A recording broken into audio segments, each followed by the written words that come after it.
to prevent unwanted pregnancies. And I think nobody does that better than Planned Parenthood. They provide the education, the resources, the contraception. Of course, with the economy, a lot of that has gotten more and more challenging. So as a clergy person, many people were surprised to find out that I would serve on Planned Parenthood. But I said, we can't have it both ways. You can't say abortion is going to be illegal and no woman can have an abortion without providing, sustenance and encouragement and counseling and resources and all those things. And so that was a lot of my driving force. So you would say that Planned Parenthood has been responsible for avoiding many, perhaps even millions of abortions. Would you say that's accurate? Absolutely. And they do that by helping women to be sexually active without getting pregnant in the first place. People are going to be sexually active. Look at our media. It's just commonplace. We can't say that young people aren't going to do what they're going to do. They're just going to do it. So it's no different than when you and I were kids. Yeah, let's get real about it.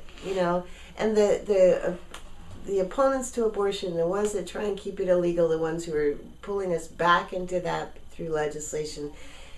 Darn it, they're... You'd think that they would... It makes sense to me that they would be the ones who would be fighting for funding of agencies that provide pre-pregnancy counseling. Absolutely.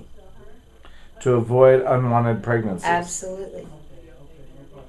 But it seems that the same people are trying to pull both sides of that lever. Absolutely. Okay. So what would you say to those who are attacking Planned Parenthood, trying to, the way they got that voter registration thing, the way they tried to get that, and now they're trying to get Planned Parenthood in a similar way with, again, gotcha journalism. Mm-hmm. What would you say to people who advocate trying to pull funding from Planned Parenthood because they also provide abortions? First of all, they need to get better educated about Planned Parenthood. The statement that you just made is so absolutely true. They do more than anybody else, I believe, and I think statistically it would be proven, to prevent pregnancies. The abortion factor with Planned Parenthood is really one of the least of the things that they do, statistically, But that's blown out of proportion. So people need to, first of all, understand, be educated, and give some credit to Planned Parenthood for all the good that they do. Secondly, I think that those who are against the whole abortion issue, it's a very political thing. One, again, that I will never understand why people sitting in some high office somewhere are going to try and make a decision for a woman and her life, having no information about that, not giving her the respect and the dignity to make a decision for her own life. I don't know one single woman ever in my life that I've met that has taken the decision of abortion lightly. It's a horrific decision, but sometimes it's the best decision for her. And who am I or who is anybody else to say that? And maybe even for the unborn baby to be not born.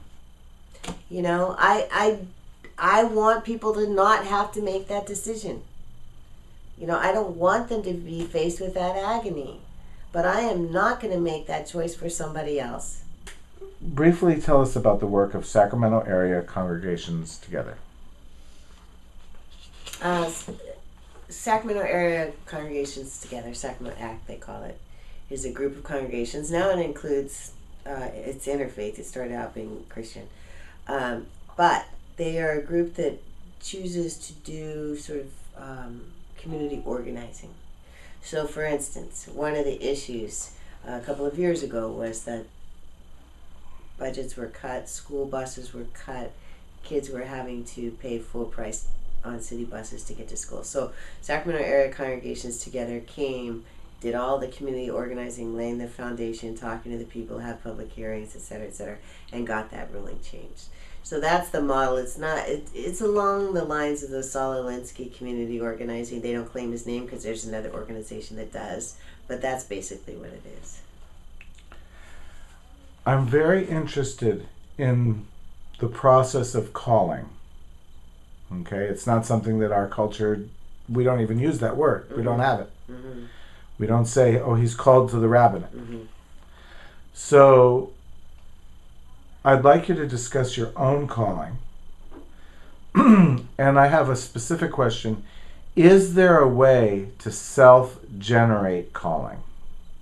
One of my viewers is sitting there going, you know, I wish I wanted to help people, but frankly, I don't care about people. You know, is there a way to self-generate a calling? And in the process of that, also discuss your own calling, please. Okay. I'm trying to think of this example. There was, it was kind of throw your heart over the fence and then follow it. That wasn't it. So it might come to me. My own sense of calling, because it is a term that we use in the United Methodist Church, was not one of those on the road to Damascus experiences. I wasn't hit over the head. I really questioned. I've felt very connected to God since I was a small child, but not necessarily in the most organized of ways, even though I was raised in the church and my dad was a pastor, whom I deeply loved and respected. He lived by example. As I said, he taught us by example. So becoming a pastor was not, first of all, nothing that I considered. I didn't know any women pastors, ministers. It just was not in my realm. Not something I had left the church for a while. I became very disillusioned with organized religion because of some of the things I witnessed. So I was outside of that whole structure for a long time. I did all the peace work after Vietnam with the intentional living community. So my faith never left me, but how I was going to live that out kind of came as a surprise. I had this tug and this pull. I went to Berkeley 3 different years in a row without discussing it with anybody, to look at the program. I thought I was going to go into medicine. Could never get through the class where you had to dissect the cadaver. Oh, cadaver. No, I got through the frog. I got through something else, but the cadaver was another thing. I'd get there, I'd walk out. I'd get there, I'd walk out. The irony now is I've spent more time with cadaver, people who've died than most doctors. So it was rather ironic in that way. But finally, I found out that they had this degree program, 1 year certificate of theological studies, and I thought, I'll get it out of my system and get on with my life, because it was just this tug. So that's the way I entered seminary. I thought, with no intention of ordination or anything else, I thought I'll just go study theology because it's obviously something that's deep in my soul, and I'll just get on with my life. Got there, felt at home, stayed. So it was a very gradual process, and in terms of the way we understand calling in United Methodist Church, you have to continue to be affirmed in that. So there's a lot of give and take and examinations and interviews. It's over a process of years. And so I say, I think this is where I'm going. I think this is what I need and want to be doing. And then there's rigorous interviews. But let's talk about your calling that sent you to the seminary. Right. So you would say that you were called to it in that process. You just weren't cognizant of it, and you kind of went kicking and screaming. Almost kicking and screaming. Yeah, it wasn't, as I said, it wasn't something that was incredibly clear to me. I know some people who say, I know the moment this happened, or I was so clear. That wasn't it for me. It was a gradual process, which I grew to trust. And I think that's important too. I think that the value that we put on immediate gratification or instantaneous revelations, we give that a higher value sometimes. But I think a gradual awakening or a gradual process can be very foundational and important as well, and every bit is real. And that's the way it happened for me. It was a very gradual thing. I just felt myself going down this path, and I also it was always sort of a different path than my friends. I always knew at some level of my soul when people talked about, we're going to get married and have kids, and I thought, isn't that nice? I said, that's interesting. It's not going to happen. It wasn't a conscious thing that's not where my life was going to go, but sort of at critical junctures, I would just take that, that road less traveled. I would just take a different path. That was my path. It wasn't any better or different. Sometimes I envied the other paths, and they probably envied mine. So, but I think we all have a journey to make, and we have to listen and be still and honor that and reflect upon that. And when we truly spend that kind of time, like you were talking about, and honor it, I think it takes us where we need to go. And it doesn't mean that path can't shift and change as well. And so that can happen. So if someone who doesn't feel a calling, is there a way they can put themselves in the way of that growing understanding you were just describing? Is there something that even an a-religious person might do? I hadn't thought of it in just this way, so I'm just talking off the top of my head. But most of us have people to whom we look up, right? We have models in life. We have somebody Mentor. who inspires us. Our boss, maybe. It could be anybody. Whomever. You know, it could be somebody we've never met. But that's one way of doing it, and that's one of the ways I think I did it unconsciously. Is I'd look at these people and go, what are the qualities in that person to which I'm drawn? And where do they put themselves? And maybe if I put themselves in some of the similar positions, maybe I'll feel that too.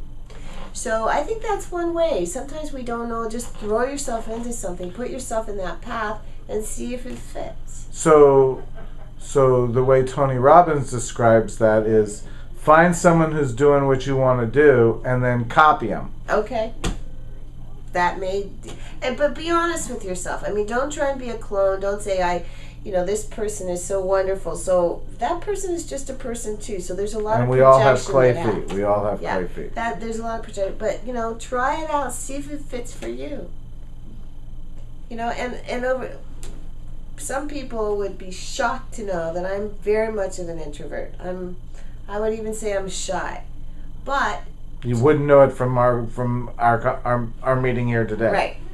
But that's my natural inclination. So, and I need a lot of alone time. I need quiet time. I like reflection time. And if I don't have that, I get really cranky, So, but it's important enough for me. The passion drives me to be an outspoken person. So when I feel passionate about something, I'll find my voice to do it, even though it's not a natural thing for me. It's become easier over the years. But people were shocked that I would get up and do public speaking and that I would, preach from a pulpit or things like that. So sometimes we have to just face those challenges and say, am I going to let this fear stop me, or the fact that I'm introverted stop me, or whatever else it might be? Sometimes you just have to jump that hurdle and get over yourself to do what you need to do.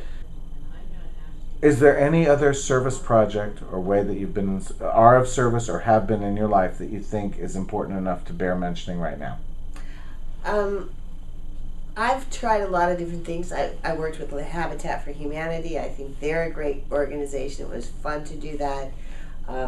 So I guess that's one of the points I want to make too, is service does not always have to be drudgery. Service can be a lot of fun, and it can energize a person or a group. And so there's this wonderful energy that builds as well. And I think a lot of people who have not entered into service feel like it's a sacrifice that they're making, that they're taking away something from their own life. But I think if they go into a situation, into a project, into a community, into an agency where service is being created and offered, it gives back far more than the time that's taken. You said something else that I think is important in that, I tried Habitat for Humanity. Mm-hmm. What occurred to me when you were saying that is that maybe what they should do is try, instead of just trying one thing, they could try 3 or 5 or 6 or 8 things. Absolutely. And see when their bell gets rung. Exactly. Finding the fit. There's a lot of situations in life where we have to find the fit. I think in terms of joining together with a partner or getting married, there's lots of people I think in the world that many of us could be married to, but at some point you choose one person because, you got to land somewhere. Because she's the best friend I ever had. What a wonderful If thing you to add say. everybody else up together, they don't equal her by herself. Well, I hope you tell her that. She says I say it so much as to be annoying. Okay, then. But I think that's a clue, that people need to or should avail themselves of the opportunity to experience many different forms of service. Some of it is community oriented. Some of it, we have this wonderful offering that came in the other day. It was called the Linus Project. I hadn't heard of it. Do you know the Linus Project? So But they I'll look make it up. blankets. And so there's a lot to give to homeless people. or babies, or whoever needs blankets, they make blankets. So a lot of them are My grandmother crochet- used to make blankets for people, but she made them for everybody she was related to. Right. Well, maybe after they didn't want any more blankets, she started doing their crochet, their knit, their sewn. She made those little squares Yeah. on a little thing. Yeah. Go back and Oh, forth, yeah, and then yeah, go yeah, back yeah. and forth this Yeah. way. Yeah. So what a great, that's a great thing. So somebody who's sitting at home, homebound, feeling like what's happened to my life, I can't get out anymore. There's still things to do. They can knit blankets. There are these baby projects where these little sweaters are sent overseas. There's lots of things. So somebody doesn't even have to leave their house to be part of a project and to be of service. I think that's important that we all find a way as well to affirm the value of each person, and there's a lot of value in giving. And so if somebody feels or is in fact incapacitated, they can still